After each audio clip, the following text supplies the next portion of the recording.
We kept this kind of longing to go to the States and bring Far Cry to the States, but it's not easy to do. The idea of going to a frontier in the States and bringing you to a place that you kind of know already, and just the concept that the thing that's in your backyard could be even more exotic than going 1,000 miles away. And that's why we brought it to the States. I am your father, and you are my children. We have to compete with ourselves. We built Voss, we built Pagan Min, we wanted the father to be amazing. A cult leader who absolutely unequivocally believes that the end of times is coming, and that he needs to save as many people as he can, whether they want to be saved or not, was, I think, the genesis for what we built. I think what was interesting about Montana when we went there is we met a lot of people that didn't want to be messed with. They wanted to be left alone. And it created this sense of a frontier and a remoteness that really resonated with us.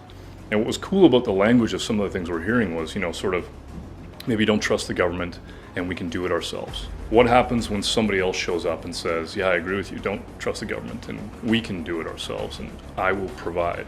All of a sudden you create this petri dish, this sort of magnet for crazy, which is where Eden's Gate goes. And this time we thought it would be really interesting if we basically create a cast of characters.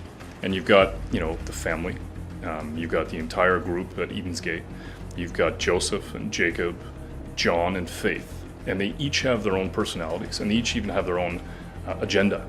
But then at the same time, you have all the characters that you have out in the open world. So you've got Mary May and Nick, and you've got Pastor Jerome, and a host of other characters that you can meet and interact with.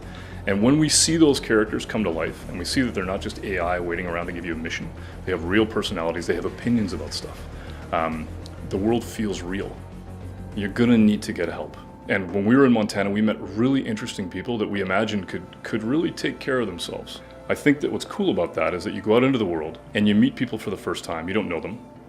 Maybe they don't trust you. But if you can strike up a deal with them, if you can have a conversation with them and make them part of what it is that you're building, they can join your resistance, and now you have a guns for hire that comes with you. So when I think of Far Cry, I think about the idea of kind of sitting at a bar, having a scotch, and somebody comes up behind me and starts to talk about an urban legend that happened kind of to them, and they're telling the story of survival in a frontier, and it's twisted, it's unique. That's what makes a Far Cry story. And if I can imagine myself at that bar, and I can hear that story and go, okay, we could build that, we could make that, that's a Far Cry. And I do that for all the projects that we work on. It's like, could that be real?